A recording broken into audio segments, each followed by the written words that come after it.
আমার ব্যক্তিগত পক্ষ থেকে অভিনন্দন, শুভেচ্ছা এবং সালাম। আসসালামু আলাইকুম। হিন্দু ভাই এবং আদাব, আপনাদেরকে জ্ঞাতার্থে জানাচ্ছি আমাদের উপজেলা নির্বাহী অফিসার আমাদের স্যার আপনাদের মাঝে উপস্থিত হয়েছেন এবং আমাদের যিনি ওসি, আপনারা নাম শুনছেন। এখানে বিভিন্ন সময় বিভিন্ন অভিযান হয়েছে, মামলা হয়েছে, আপনারা নাম শুনছেন। আপনাদের এখানে ওসি সাহেব নিজে আসতে পারে নাই, ওইটা আমাদের হলো থানার ওসি সাহেব। দুজন থানার সবচেয়ে বড় কর্মকর্তা আপনাদের এখানে আসছে। তার আগে সকালে মনে হয় আমাদের সাংবাদিক ভাইরা এসেছিলেন। 5 তারিখের পরে আমরা মহা ব্যস্ততার মধ্যে দিয়ে 8 তারিখে আপনাদের মাঝে এসেছিলাম, অনেকে ছিলেন না। আমি আপনাদেরকে এক জায়গা করে বলে গেছি যে আপনারা এরপরে থাকবেন। কেউ যদি আপনাদেরকে জোরে কথা বলে, ঢেল মারে বা কেউ খারাপ ব্যবহার করে, সঙ্গে সঙ্গে আপনাদের মোবাইল নম্বর দেখছি না। আচ্ছা, পাশাপাশি বলে গেছি যে আপনারা আপনাদের মধ্যে এখানে দুটো সীমানা, এই ব্রিজের ওই পার হচ্ছে আমাদের তানোর থানা, এপার মোহনপুর। আপনাদের মধ্যে যে ব্যবসা বাণিজ্যগুলো করেন, এখন কিন্তু সরকার নাই, এখন হচ্ছে অন্তর্বর্তীকালীন সরকার, নির্বাচিত সরকার নয়। দেশে একটা ক্রাইসিস চলছে। আমাদের মেলা মন্ত্রী পরিষদ ছিল, এগুলো এখন ছোট্ট আকারে হয়েছে। এই মুহূর্তে আমাদের দ্রুত আমরা প্রশাসন আপনাদের কাছে আসা এবং যাওয়া বিপদ এবং মানে সমস্যা। আপনাদেরকে বলেছি যে আপাতত আপনাদের ব্যবসা বাণিজ্য করবেন না। আপনাদের যদি সমস্যা হয় আপনারা আমাদের বলবেন, আমরা 200-500 টাকা আপনাদেরকে দিব এবং তাৎক্ষণিকভাবে কয়েকটা টাকাও দিয়ে গেছি, তাই না? আচ্ছা, এখন বললাম আপনাদের যে আপনারা গরিব মানুষ, আপনারা অন্য সম্প্রদায়ের মানুষ, অন্য ধর্মের মানুষ। কোরআন হাদিস দিয়ে বলে গেছি যে সর্বশ্রেষ্ঠ 4খানা কিতাব, তাওরাত, জাবুর, ইনজিল, কোরআন। সর্বশ্রেষ্ঠ নয় কে? 4টি হচ্ছে আসমানি কিতাব সর্বশ্রেষ্ঠ, তাওরাত, জাবুর, ইনজিল, কোরআন।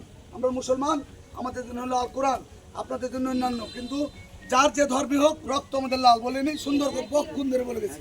আর বলেছি সেটা হলো যে আপনারা এখানে থাকবেন। গরিব মানুষ আপনাদের উপর যারা এই অত্যাচারটা করেছে তাদের জন্য ধিক্কার জানায়, নিন্দা জানায়, বিচার চাই। বলেছি আপনাদের পরিচিত থাকলে নাম বলেন, চেনেন কিনা, বলছেন এরা কেউ ছিল না। পাশাপাশি আরেকটা আপনাদের বলে গেছি যে যদি গণতন্ত্র সরকার সুপ্রতিষ্ঠিত হয়, আমাদের সরকার নির্বাচিত হয়, এখানে কিছু মুসলমান আমাদের স্থানীয় লোক সরকারি জমি ভোগ দখল করে খায় জোর করে, কেউ বাগান করে, কেউ ফসল করে। যদি আমরা আসতে পারি, আপনাদের বলেছি যে স্থায়ীভাবে আপনাদেরকে এখানে একটি আমরা মানে কি বলা হয়, উচ্চ গ্রাম পাকা ঘর নির্মাণ করার জন্য আমাদের নেত্রী মন্ত্রীদের নিয়ে সামনে একটা ব্যবস্থা করেছিল। এটা আমি কিন্তু সেদিন আপনাদের বলে গেছি না, যারা ছিলেন বলি নাই। তো আপনাদেরকে মিথ্যাশ্বাস দিতে পারে, আপনাদেরকে কেউ বিভিন্ন কথা বলতে পারে। আমি উপজেলা প্রশাসন, আমাদের ইউনিট স্যার সহ, ওসি সাহেব সহ আমি সবার কাছে আহ্বান জানাবো যে এইটা নিয়ে যদি কেউ বিরাজনীতিকরণ করতে চায়, কেউ যদি এটাকে নিয়ে সরকারকে, প্রশাসনকে বিব্রত করতে চায়, তাহলে আমরা ধিক্কার জানাই, নিন্দা জানাই, আমরা কঠোর হস্তে প্রতিহত করবো। আপনি একমত? আপনারা আপনাদের এই বাড়িগুলো নিয়ে আমরা বলেছি আপনাদের এটা নির্মাণ করার জন্য, সংস্কার করার জন্য আমরা একটা ফান্ড তৈরি করার চেষ্টা করছি। আমাদের মধ্যে ফান্ড কালেকশন হচ্ছে, আপনারা জানেন না। আমরা বিভিন্ন যারা আমাদের এলাইট পার্সন, যারা ধনী, আমি বলেছি যে আপনারা ফান্ড তৈরি করেন। আর আপনারা যারা যারা দিকবিদিক আত্মীয়-স্বজন বাড়ি যারা পালিয়ে গেছেন, তারা সবাই এখানে এসে বসবাস করবেন। আমরা আপনাদেরকে টাকার প্রয়োজনে পরিবেশ সৃষ্টি করে দেবো, এটা আমি বলি। তো যাই হোক, আমি আর আপনাদেরকে বিব্রত করতে চাই না, আপনাদের বিপদের মধ্যে ঠেলে দিতে চাই না। আপনারা আরও যারা যারা বাইরে আছে, আপনারা সকলে তাদেরকে নিয়ে এখানে বসবাস করবেন। কোনো সমস্যা হলে আমরা সবাই সম্মিলিতভাবে আপনাদের পাশে থেকে, আপনাদের সাথে থেকে আপনাদেরকে সহযোগিতা করব। আর আমি আপনাদের উদ্দেশ্যে আমাদের উপজেলা নির্বাহী অফিসার স্যারকে কিছু বলার জন্য বিনয়ের সাথে অনুরোধ করছি। সবাইকে ধন্যবাদ।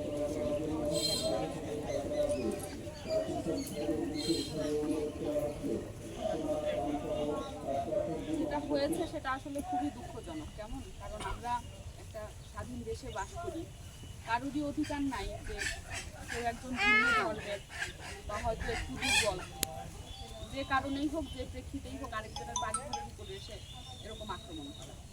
যে করেছে সে খুবই বড় ধরনের অন্যায় করেছে। এখন যেহেতু আমরা এটা বের করতে পারছি না যে কে করেছে, যেটা করণীয় সেটা হচ্ছে যে আর যেন এরকম না, যেমন তো সেটা হচ্ছে আপনাদের নিজেদেরও সাহস রাখতে হবে। আর সব থেকে বড় কথা, আশেপাশের গ্রামগুলোতে যারা আছে, রাজনৈতিক নেতৃবৃন্দ, ঘুরইলে যারা আছেন, ইতোমধ্যেই তারা আশ্বাস দিচ্ছেন যে না, তারা সাথে থেকে কাজ করবেন। তো দেখা যাক যে আর যেন ভবিষ্যতে এরকম না হয়। সবাই আসলে সবার পাশে থাকা ছাড়া আর এই মুহূর্তে করণীয় কোনো কিছু নাই। আপনারা সাবধানে থাকবেন। আর আমি এটাই আশা করব যে আর এই ধরনের ঘটনা মানে ঘটবে না। আর সেই সাথে আমাদের ওসি সাহেবও এখানে আছে। আমাদের আসলে চেষ্টা করতে হবে যে ঘটনাগুলো কারা ঘটিয়েছে তাদেরকে ঠিক আছে, এবং যে উদ্দেশ্যেই ঘটাক এটার একটা মানে প্রপার বিচারের মধ্যে নিয়ে আসা। এখন মাদকটা ওরা মানে বৈধ মনে করে খাওয়াটা ব্যবসাটা খাওয়াটা এবং ব্যবসাটা যদি একটু বলেন যে না, আপাতত জানেন এটা যেটা হয়েছে যে আসলে আইন কানুন বাংলাদেশে যেটা মানে সরকার চেঞ্জ হইতে পারে, মাদক সংক্রান্ত আইন কানুন তো আর চেঞ্জ হয় নাই, ঠিক আছে? মাদক সংক্রান্ত আইন কানুন কোনো কিছুই চেঞ্জ হয় নাই, এগুলা বন্ধ করতে হবে। কেমন? ওই পারের কোনো লোক যেন না আসে সেটা বলে গেছি, ওই পারের লোক যেন না আসে।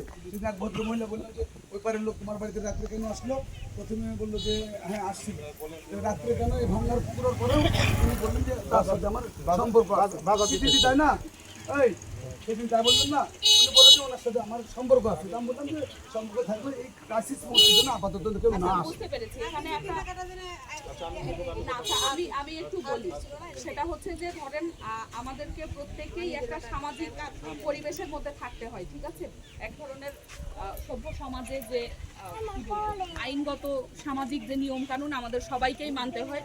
সুস্থ স্বাভাবিক পারিবারিক পরিবেশ যেটা, বা একটা এলাকায় কোনো ধরনের অনাচার বা উশৃঙ্খলতা হোক, এটা কেউই চায় না।